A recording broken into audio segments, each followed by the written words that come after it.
Hello everyone, welcome to ACE Online and welcome to daily current affairs session. So we'll see the articles that we are going to discuss for today before we go into the detailed discussion. The seabed mining.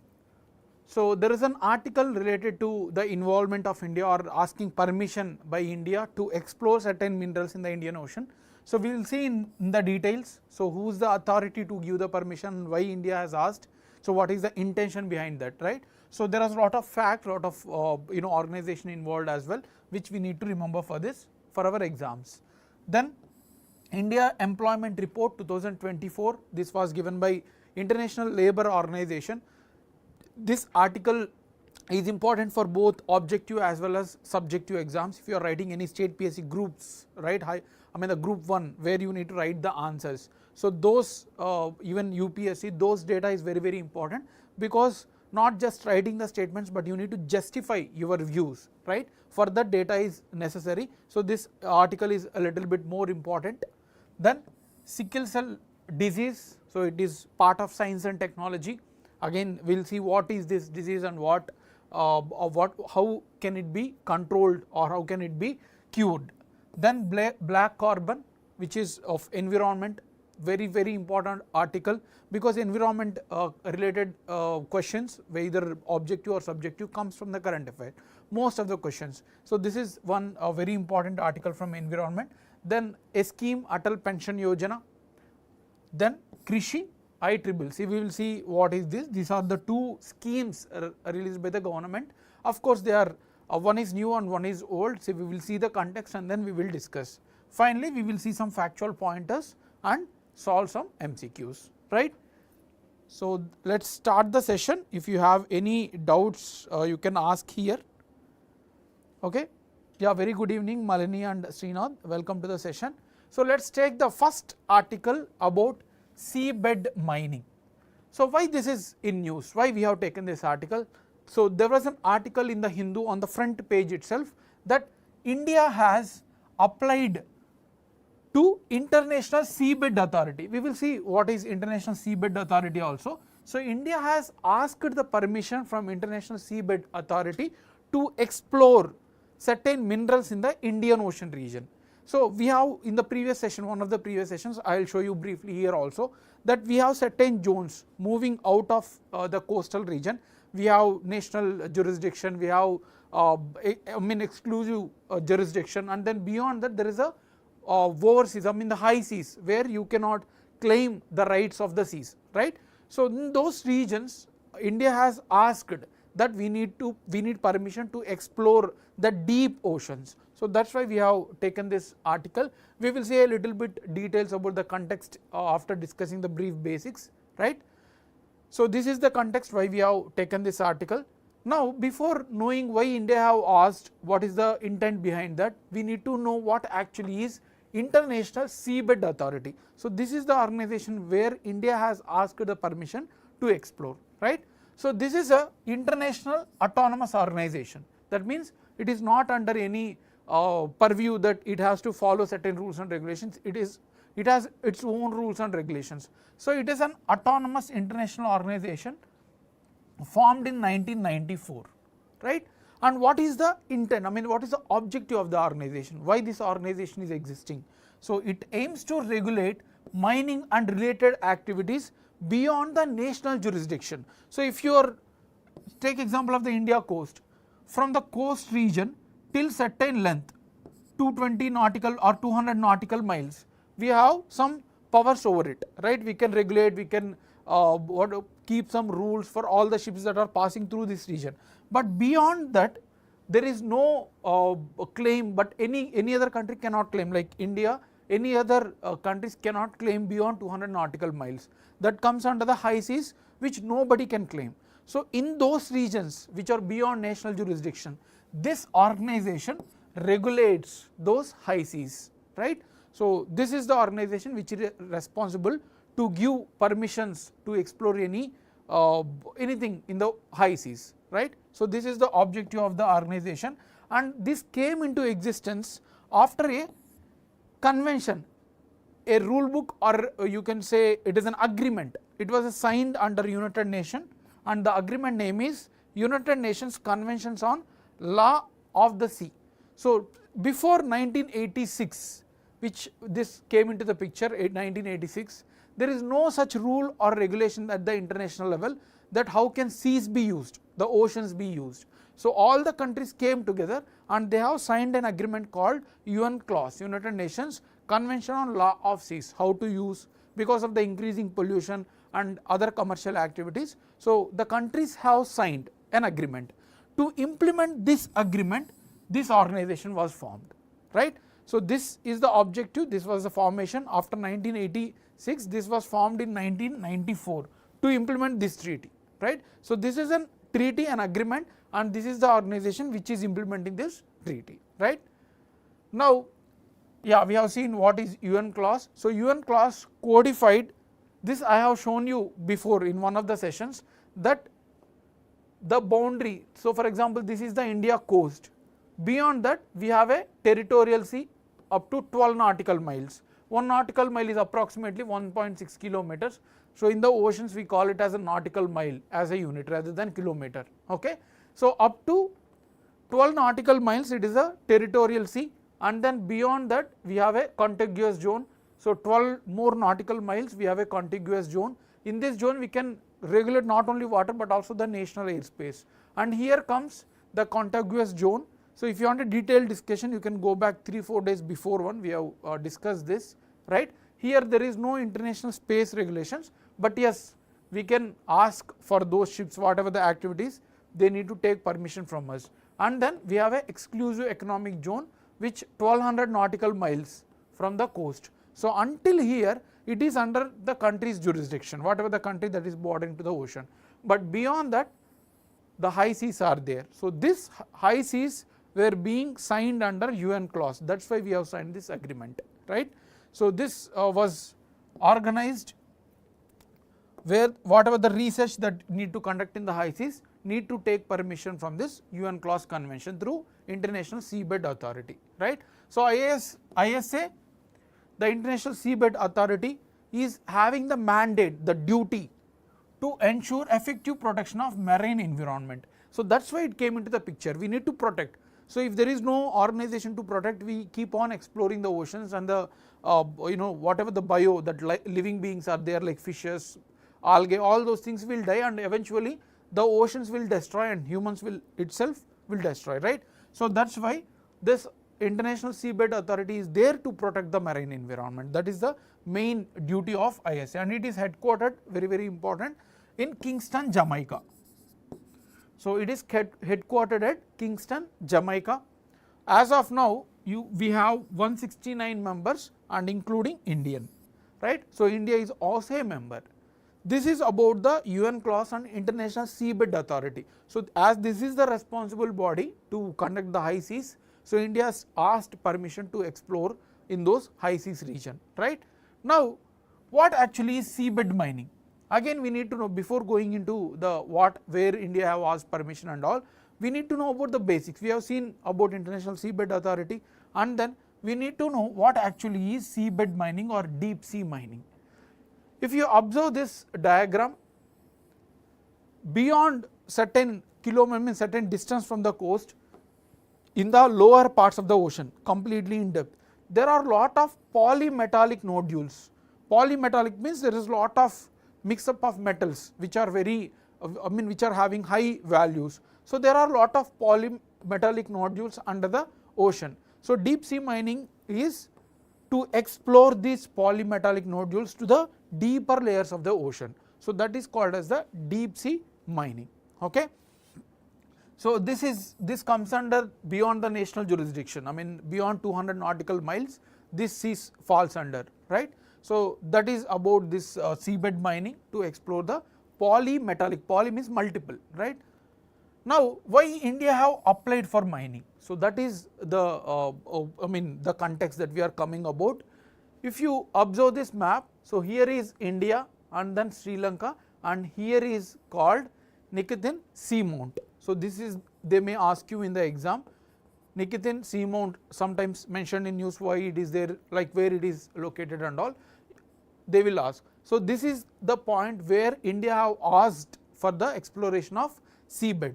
Already it was claimed by Sri Lanka, because Sri Lanka is much nearer than India. So already Sri Lanka has asked this permission to explore, but India has observed, the intelligence or the Navy has observed that Chinese are doing certain activity here, they are doing reconnaissance, I mean they are trying to study this area.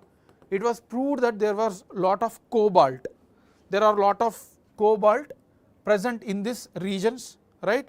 So cobalt, nickel, manganese, so it is seems that there is a lot of minerals in this particular location. So Navy has observed that Chinese were doing reconnaissance, so that is why we have tactically applied for it. So even before giving it completely to Sri Lanka, so if there is any claim they will do this, I mean they will estimate and accordingly they will give permission. Already India is exploring at the Central Indian Ocean in this region, but now this seamount, Nikitin seamount was also asked by India to give permission to explore it, right. So that is why the reason is Chinese activity there. If Sri Lanka would have been exploring it alone, then India might not have claimed, but Chinese activities were seen in this region, that is why India have asked. So this point is also called as Afnasi Nikitin seamount.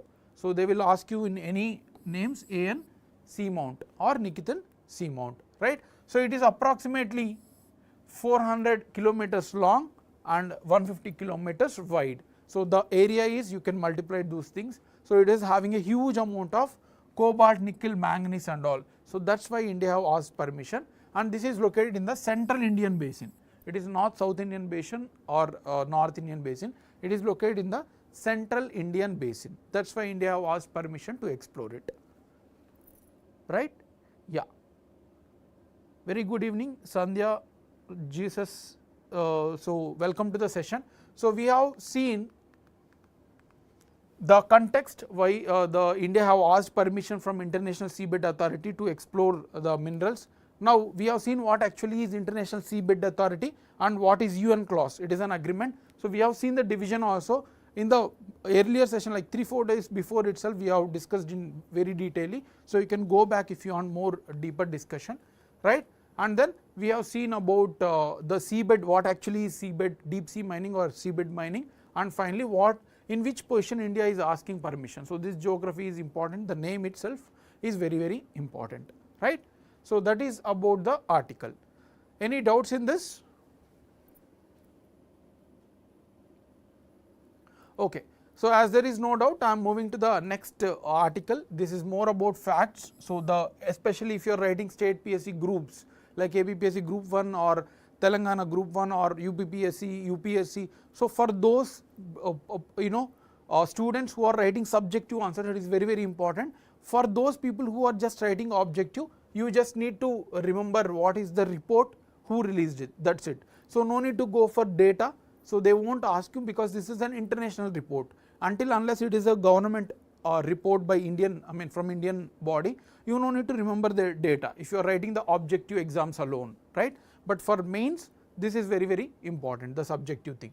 Now the context, there was a report called India Employment Report 2024, right. So this was released by International Labour Organization, we will see the about the body as well, right, about ILO, and then Institute for Human Development.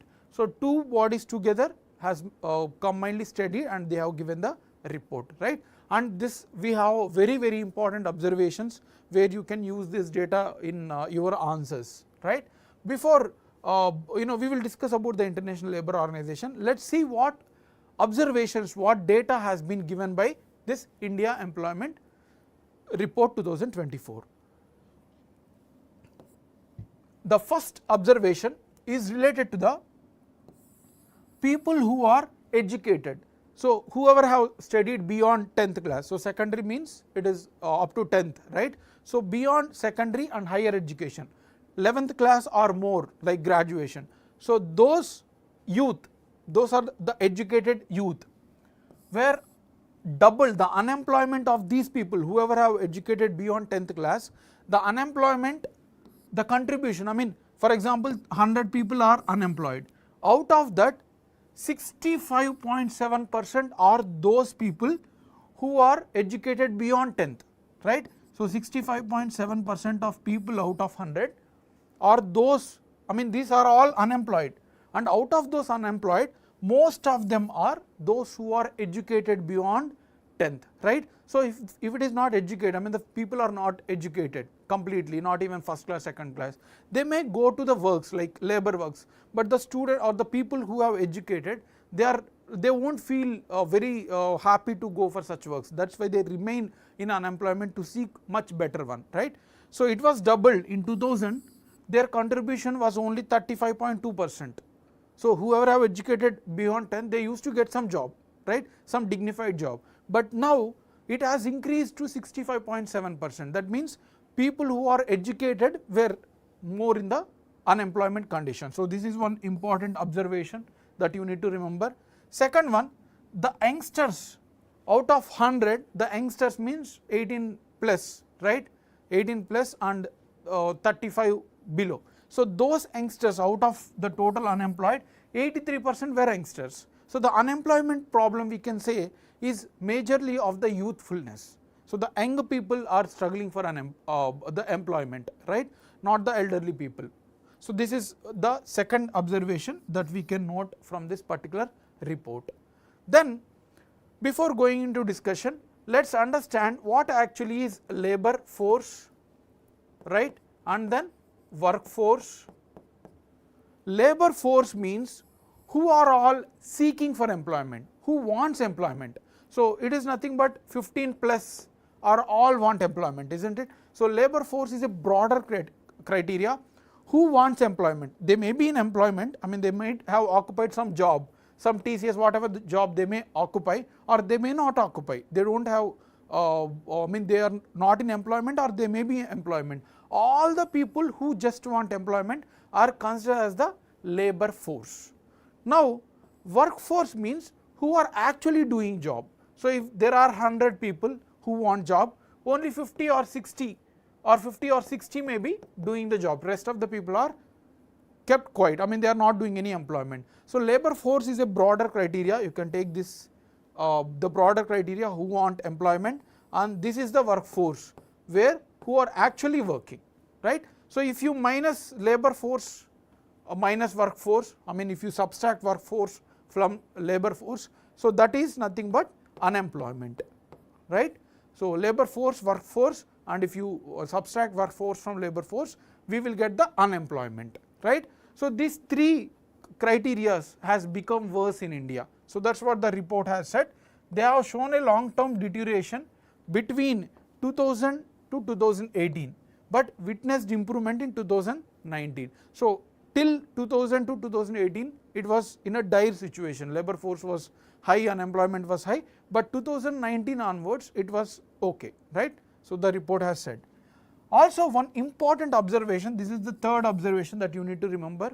Fourth observation is this, the labor force, the agriculture is contributing only 15% to GDP approximately, right. So the total GDP that we are producing is majorly coming from service sector, and agriculture contributes only 15%, but employment is 44%.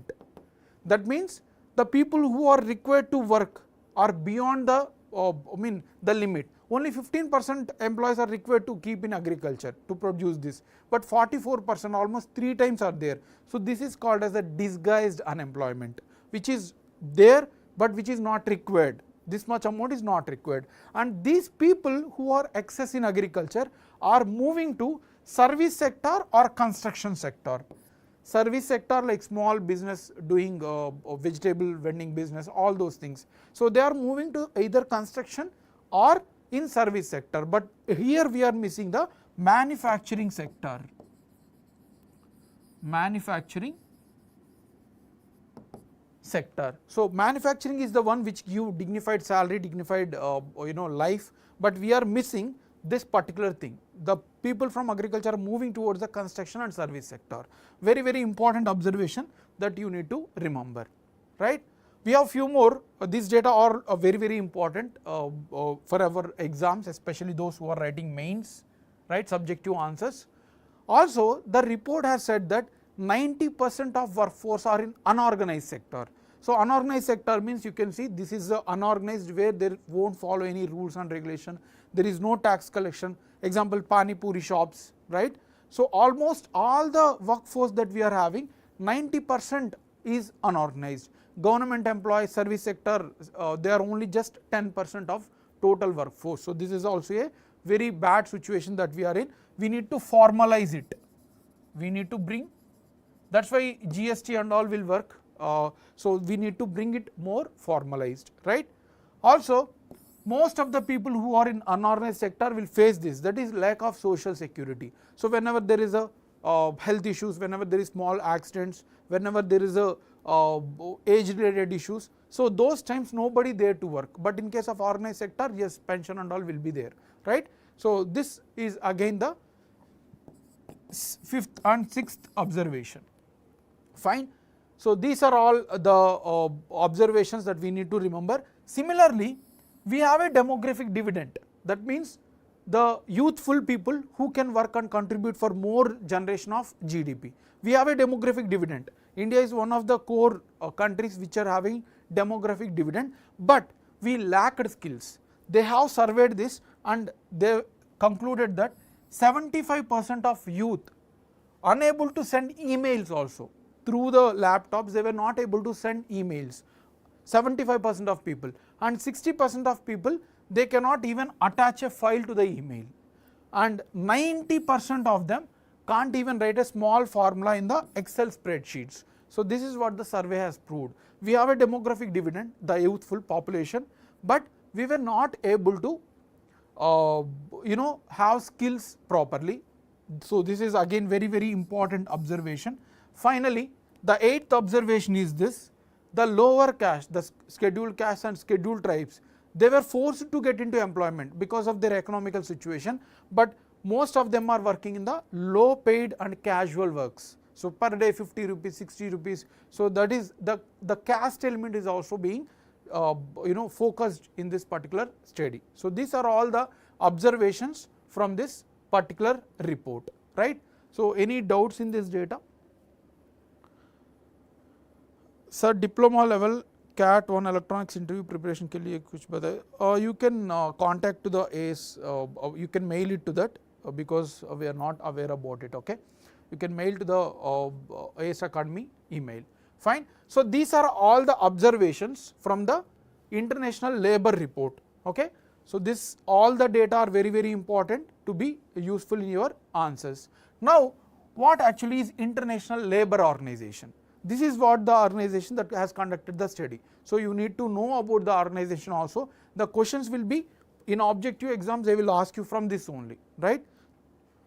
So International Labour Organization is a body under United Nations. United Nations is a broader one which is being cooperative with all the countries and conducting the peace in the world, right?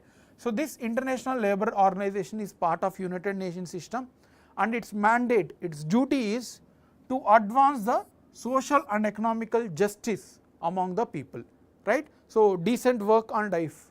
Whoever works and earns certain money, certain amount of money, they will always be in a good situation. They don't depend on state or any other persons. So this is how they can generate or promote the social and economic justice among the people through work for all. So this is the objective of International Labour Organization.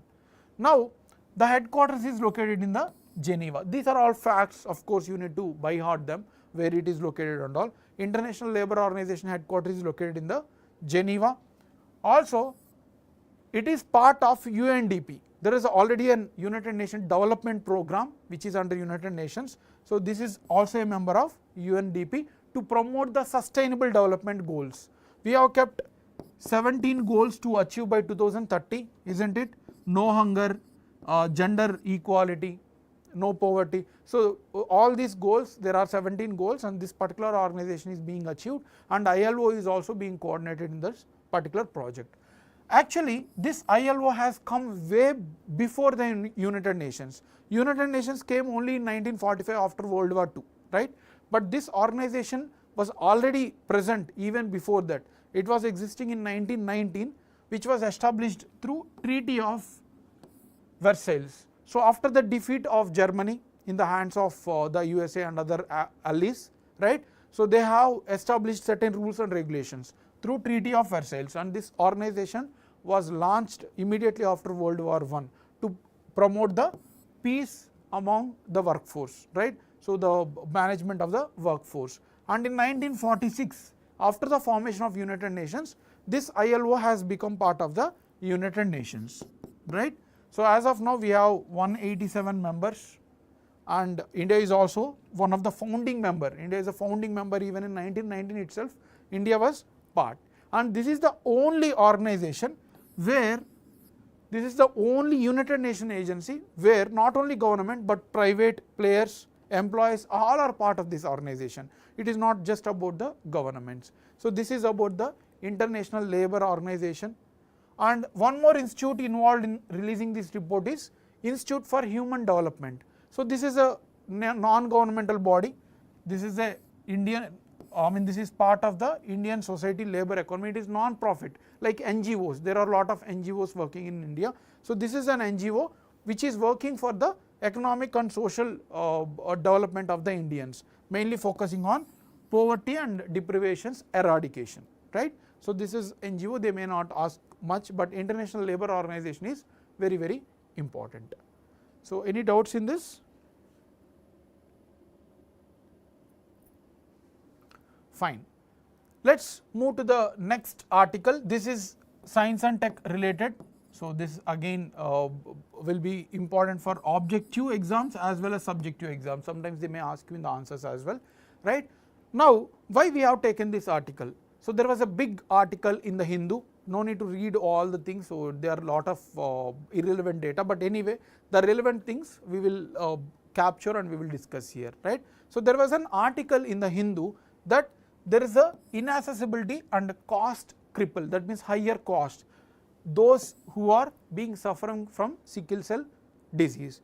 See, whatever the disease, until we are not able to aware or we do not know, we have never faced. So, it seems to be a smaller one, but the people who are facing was the actual ones who know the burden of this particular disease, right. So, this is a very dire situation that there is a lack of availability of medicines as well as higher cost in seeking treatment of this particular disease, right. So, we need to know what actually is sickle cell disease and how it is being affected, right. So, let us discuss about the sickle cell anemia or sickle cell disease. It is a genetic disorder. It is inherited from the parents. So, if some persons parents is having this particular disease, it may transfer, not 100%, but yes, it may transfer to the children as well. So, this is a inherited disease where there is a hemoglobin disorder. Usually the RBCs, the red blood cells shape is this, okay. This is the shape of RBCs, the red blood cells. So, the blood will easily flow, and then the sufficient oxygen amount is absorbed by the human body, human blood, right. So, that will be healthy. But now in case of sickle cell anemia or sickle cell disease, the the red blood cells are squeezed and became like a sickle. So, it is a sickle shaped, right. So, there is a change in shape of RBCs, not throughout the body, yes, even in some part of the body. So, that will be affected. So, if the RBCs becomes this shape, the sickle shaped, then the capacity to absorb the oxygen from the whatever the breathing that we are taking, the capacity to absorb the oxygen to the blood will reduce, and that will result in the anemia condition and sometimes even lead to the death, because oxygen is the most important for our human life, right. So, this is about the sickle cell anemia, the phenomena. If they ask you in the exam, so it is nothing but the deformation of RBCs leading to the reduced capacity of taking the intake of oxygen, right. So, that is the condition called as anemia. Anemia means lack of hemoglobin and then reduced capacity to capture the oxygen, but sickle cell means it can be happen in many ways. Anemia can happen in many ways, and this is one such way, when there is a RBCs reshaped into sickle form and then they reduce the capacity to capture oxygen, right. So, this is about the sickle cell disease and what are the symptoms of the disease. So, this is also important. Many of cases were noted that they are not even recognized, right. So, now government is trying to screen and capture the data who are all facing this issue. The symptoms is chronic anemia. So anemia means lack of hemoglobin and reduced capacity of oxygen. So the breathing problem will be faced.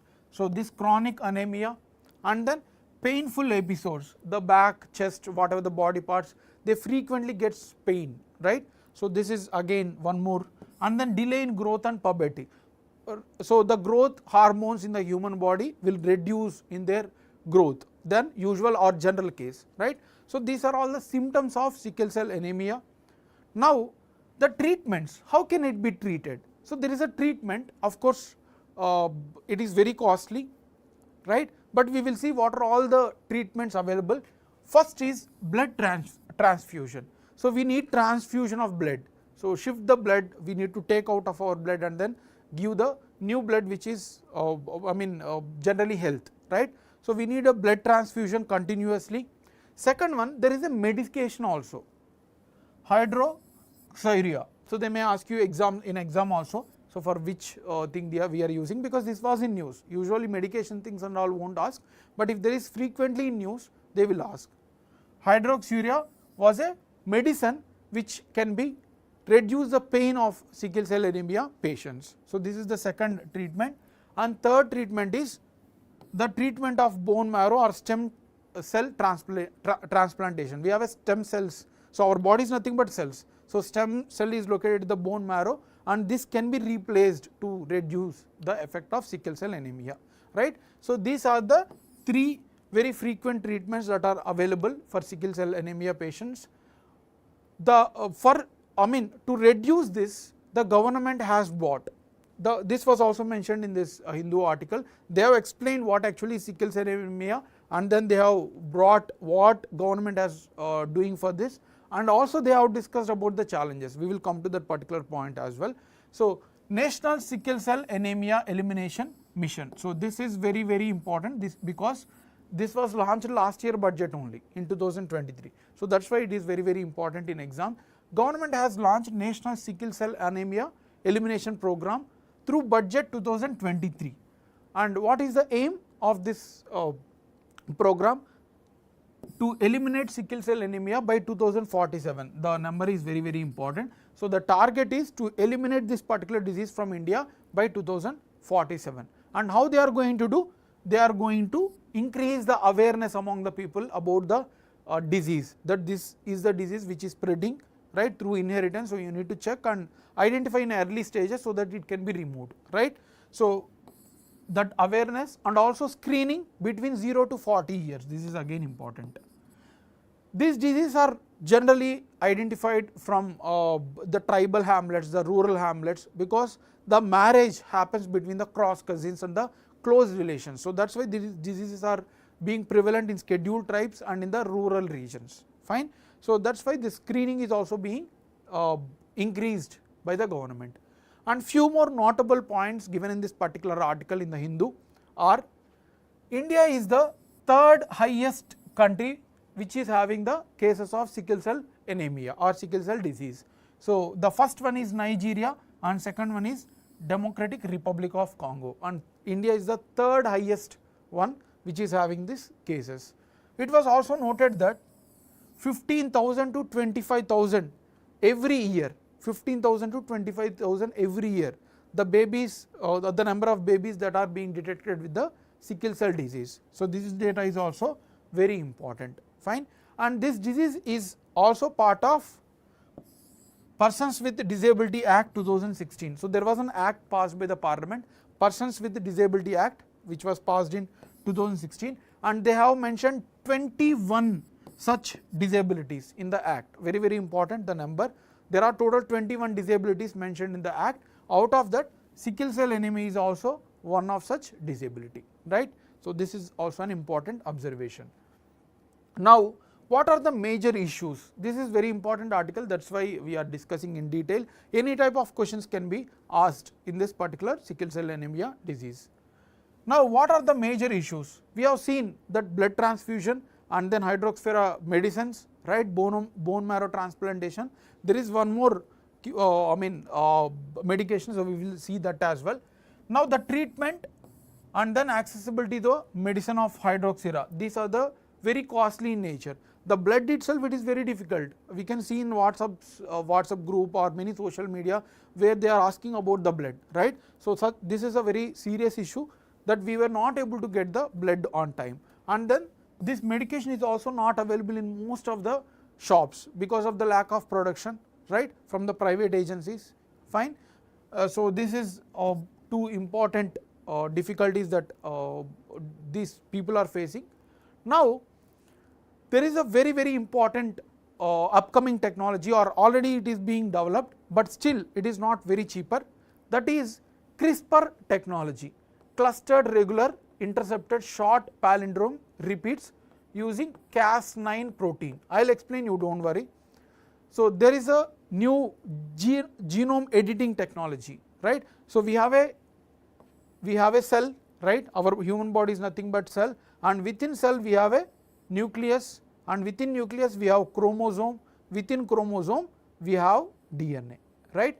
So this is cell, this is nucleus, and then this is chromosomes. We have 23 sets, total 46 chromosomes are there. Within inside we have a DNA, right. So this is the biological element of cell, human cell. Fine. Now what is this technology about? As we said that sickle cell anemia is based on the genetic disorder, I mean the genes that are being carried from parents to the children. Because of that we have a disease of sickle cell anemia. Now what we need to do, we need to remove that defaulted chromosome or DNA within our human, right. So we have a default DNA which is carrying from our parents, and that is causing the sickle cell anemia disease or some other disease.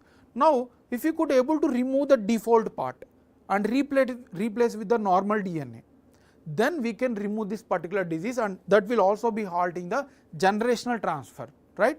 So CRISPR-Cas9 technology is nothing but editing the genes of the human body, removing the defaulted ones and replacing with the proper DNA.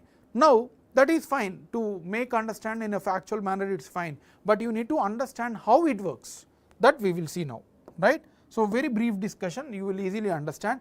We have a DNA within chromosome, right. So within nucleus we have a chromosome, and within chromosome we have a DNA, and this red color one is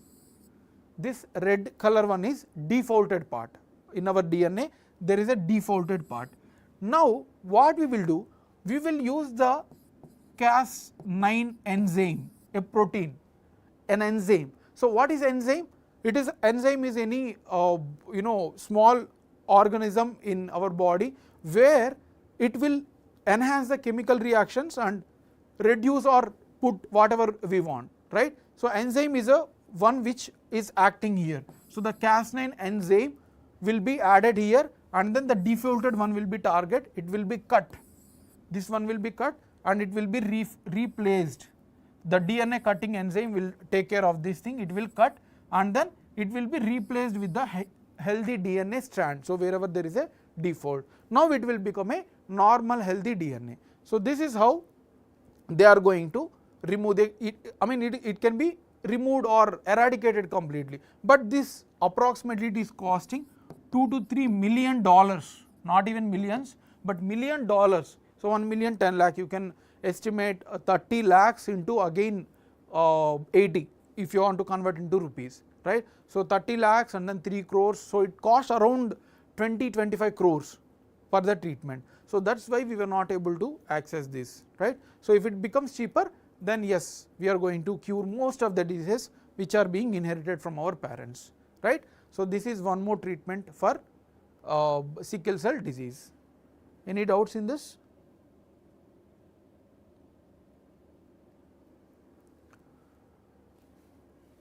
Fine. So as there are no doubts, I am moving ahead with the next article. Any doubts in CRISPR-Cas9? You may feel little bit confused, but yes, it is very simple to understand, just cutting using the enzyme and then replacing the new DNA part. Fine. Okay. Moving to the next article, that is black carbon. So there was again an article in the Hindu itself that we need to curb the black carbon in the emissions. So this from image you can see something, right. So So just observe this in industrial areas or even from vehicles also. You will see lot of black soot, a small black amount of darkish one comes out of some pipes, right. So that is nothing but the black carbon. Now we will see what actually the article says. Before that, we will see what actually is black carbon. Black carbon is a dark sooty material, so very fine dark with a high density of carbon. It emits from the industries mostly, right, also from vehicles. You can see here, even vehicles, especially those who are which are using kerosene. Some vehicles use kerosene by mixing with the petroleum also. Those release the high amount of black carbon, the darkish black carbon, right. So this is a short lived pollutant. That means once it is released in the atmosphere, it will stay for at max 20 days, 15 days. Beyond that it won't stay. Unlike carbon dioxide, methane, which are in longer time, they will stay for years and years. But this is a very small short lived pollutant, but high intense. That means it will capture lot of sunlight and keep remain in our atmosphere. So the temperatures in our atmosphere, for example, this is the earth and this is the surface, the atmosphere. So if black carbon is released, all the sunlight will absorbed, and then usually the sunlight has to be reflected back out of the atmosphere, the natural thing. But because of the presence of black carbon, lot of sunlight is absorbed and it will remain in our atmosphere surrounding us. So the temperatures will rise from 30 degrees to 40 degrees, right. So that will cause the greenhouse gas effect, right. So this is the second most largest contributor for global warming after CO2. Again, very important to be remembered. Next, most of them are released from burning of biomass, like burning cow dung. You can see in rural areas that they will burn the wood also. So from that also this black carbon gets released. So this is how it releases. And what is the impact of black carbon? As I said, the first one is about the global warming, that greenhouse gas and the global warming. And second one is, this leads to the many of studies have proved that this will lead to heart disease. If we are breathing it for longer period, then it will affect our heart, and then birth complications, premature deaths, right. So these are all the reasons of the black carbon. Now what is the case of India related to the black carbon? How is India placed in this particular thing? The 2016 study of India has proved that residential sector contributes for 47% of black carbon. Residential sector means households. So in rural areas, India has only urbanization approximately 35 to 40%. Rest of all the people are living in rural areas. So they are still using the wood in cooking, in form of cooking, right.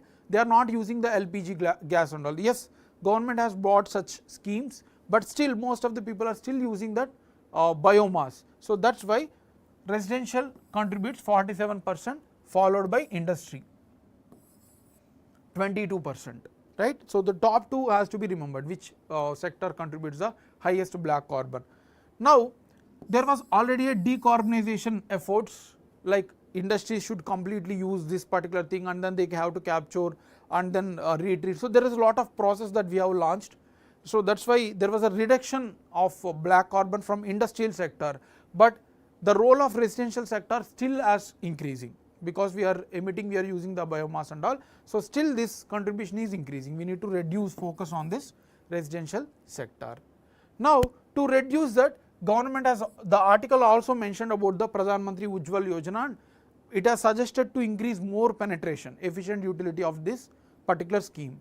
So this scheme was launched in May 2016 by Government of India, Pradhan Mantri Ujjwal Yojana. Here they are giving the free gas cylinder stoves. In the initial phase they are giving free gas cylinders and stove. Now the cylinders are being given with a subsidized rate. That means around 600-500 rupees being charged per each cylinder, right. So the scheme objective is to use the clean cooking fuel in place of replacement of the biomass, so to reduce the black carbon, right. So this is the objective of the scheme. Now it has the capacity to reduce the black carbon. Now approximately 10 crore households by up to January 2024 approximately 10 crore beneficiary was replaced with the cylinders who were using the cooking fuels through biomass. But still the cylinder cost is higher. The article says that the cylinder cost is still higher. 500-600 rupees is not a small thing for rural people, still it is higher. So government has to give more subsidies and then reduce the cost of the cylinder to tackle the black carbon from the residential sector, right. So this is what about the scheme.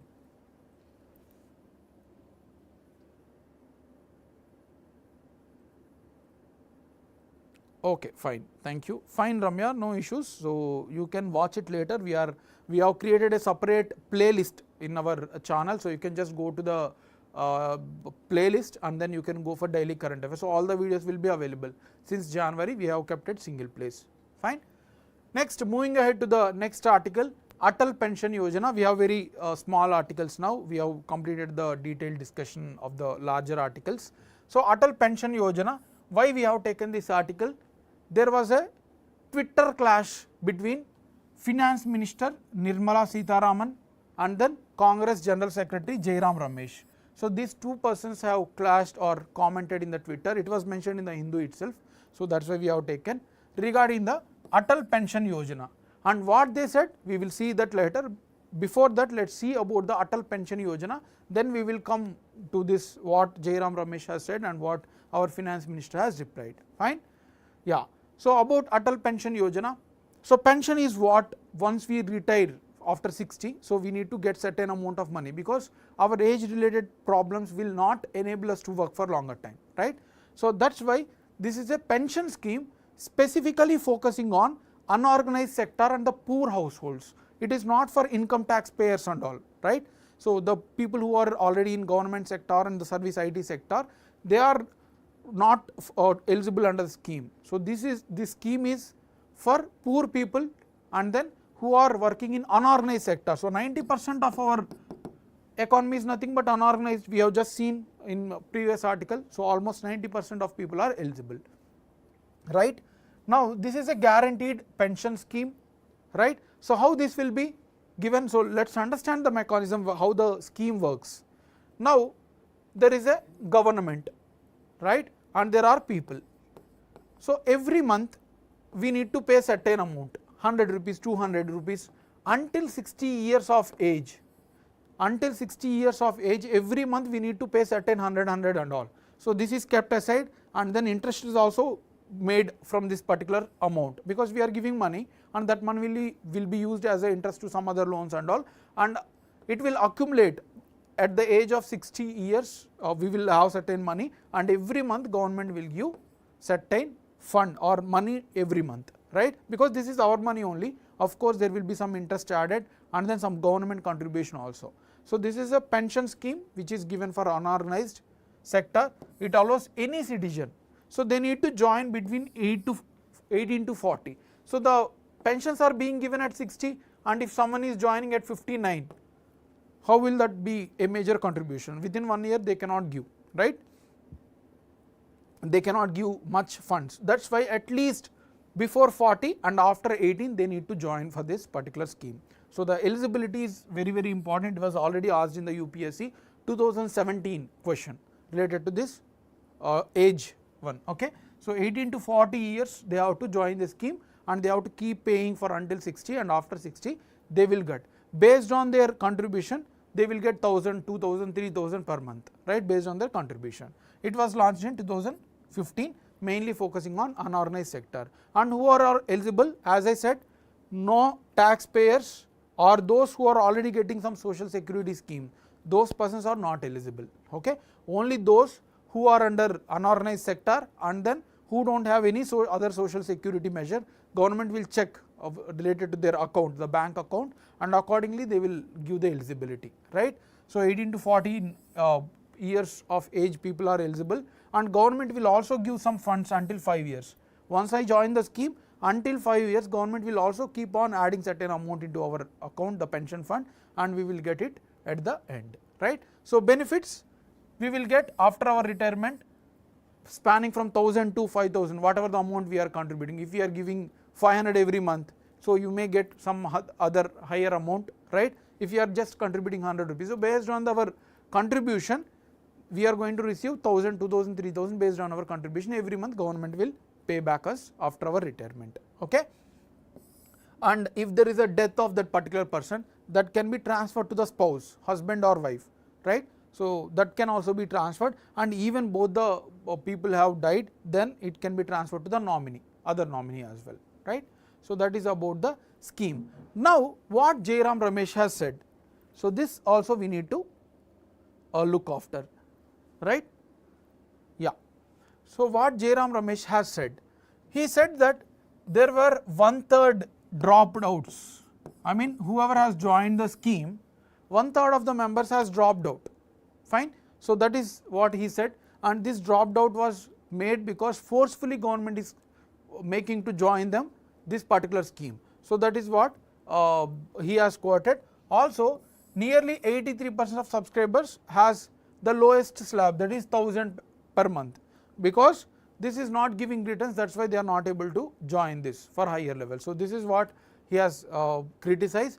Now our finance minister has replied that according to the study itself, whatever the study that you are quoting, only 38 were dropped out of 2461, and it amounts to approximately 1.54%. You are saying 1/3, that is 33%. Why you are doing the fake mention of this fake? I have relevant data that only 1.54% were dropped out. So this is what the finance minister has replied. Any doubt in this? Fine. Let us move to the last article for today. Krishi ICCC. ICCC means Integrated Command and Control Center. Integrated Command and Control Center. Very brief thing, no need to take too much. So Agriculture Minister has recently launched this in New Delhi. Krishi Integrated Command and Control Center. So what is this Krishi Command and Control Center? So it is nothing but it will integrate all artificial intelligence, Internet of Things, everything integrated, and all the data will be kept in Ministry of Agriculture and Family Welfare, Agriculture and Farmers Welfare. So this is nothing but a completed data where how much crops are producing, how much water is needed, where there are certain crops dominant. So everything related agriculture is kept at single place. So based on that they can give recommendations to the farmers to choose the best crop and how much water should be given. All these things are suggested, right. So this is about the command area, and there is also a direct connection of call between the officials to the farmers. So farmers can directly call them and ask the data, accordingly they will also do the agriculture. So it is a very broader thing, it has everything related to the agriculture. Farmers can take information and accordingly they can cultivate. Fine. And applications, as I said, farmers can take the information from this particular command area. Farmers advisory, they will get all the information. Drought actions, so whenever there is a less amount of water, we should not grow rice, right, or sugarcane, which need more water. So these drought actions can also be given. And then crop diversification, to diversify the crops beyond rice and wheat based on the recommendations. Farm data repository, all the repository data will also be kept at single place. Validation of the yield, so it is proved that this has to be cultivated and this amount of yield will come. So this all are the applications benefits from this particular scheme. So we will move to the factual pointers, the final factual pointers. Saksham app, this was launched by Election Commission of India, and this app is specifically for physically challenged people. So they can get the information related to where are polling booths and what type of facilities are available, what is the timing, everything related to the polling station will be kept at single place, and the elderly can accordingly they can see the information and they can go for voting. So this is the Saksham app. Next one, on March 24, 2024, United Nations General Assembly UNGA has adopted the Global Resolution on Artificial Intelligence, and this is the first such artificial intelligence which was adopted at the global level. So some countries have supported. So this is a very fact, you can just remember United Nations General Assembly was the first to give the global resolution on artificial intelligence. This is a single fact. Fine. So, that is about the today's articles. Now, let us move to the practice questions.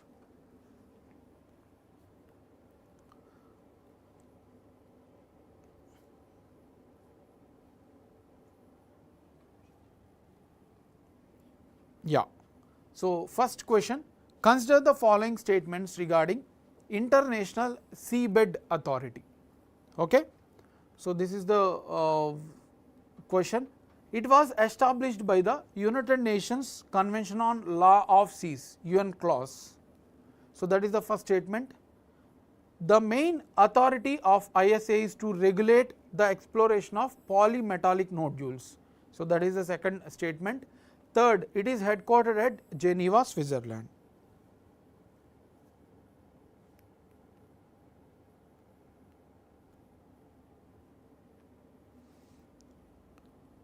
Okay. So, these are the three statements. Now, waiting for your answer. Someone said it as A. So, first statement is correct, it was established as a convention on laws of seas, right. First statement is correct. Main activity is to regulate the exploration of polymetallic nodules. So, this is also correct. Third is wrong because it is headquartered at Kingston, Jamaica, right. So, third statement is wrong and you can eliminate and you can get the answer. So, answer is A. Ramanjaneyulu, Malini, Angela, Sandhya. Sandhya have answered it as C, I do not know why. Srinath. So, answer is A. Next question, regarding Atal Pension Yojana, which of the following statements are correct? It is a minimum guarantee pension scheme mainly targeting the unorganized workers. So, that is the first statement.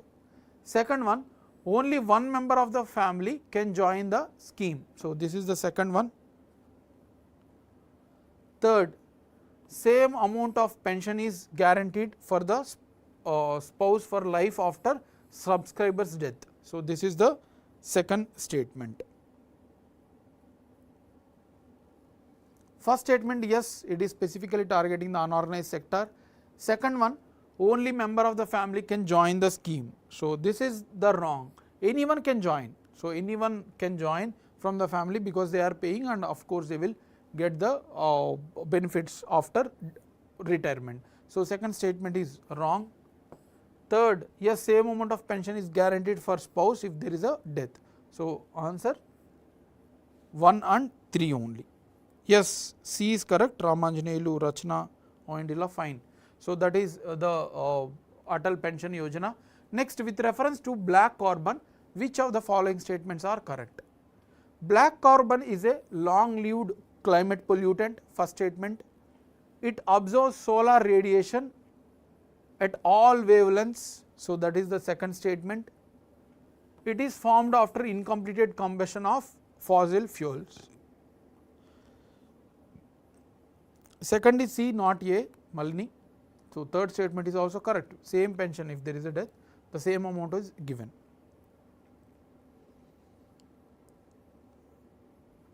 Third one.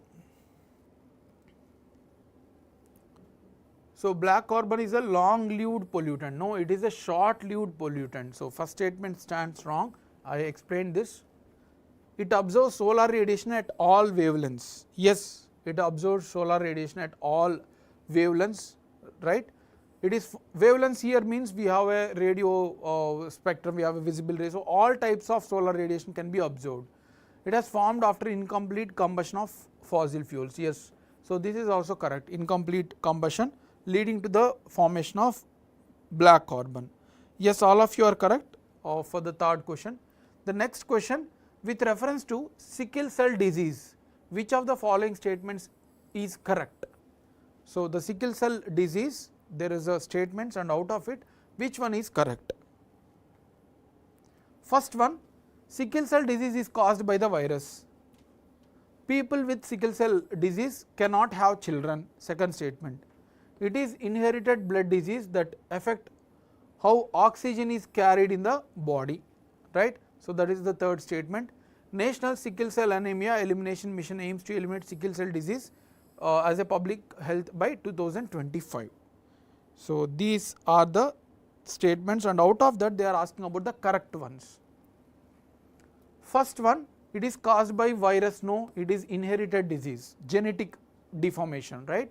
People with sickle cell anemia cannot have children. This is also wrong. They can have, but there is a risk of carrying this disease to the children, right? So third, inherited blood disease that affect the oxygen carried in the body. Yes, third statement is correct. Fourth statement is wrong because 2047 is the target, not the 2025. Yes, it is C. Most of you have answered it as correct.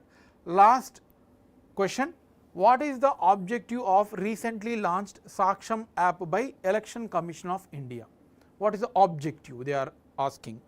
To study the voting behavior among youth, to facilitate easier voting for physically challenged persons, second option, to report on model code of conduct violations during the election period, that is third, to increase the voting percentage in tribal areas. So what is the objective?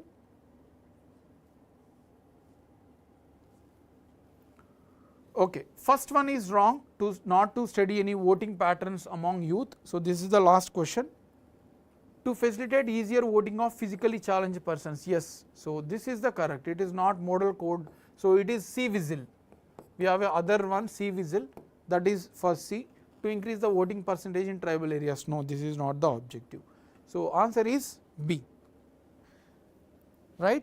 So these are the questions and the content for today. So thanks a lot for following the sessions. After this we have a geography MCQs in the Telugu channel.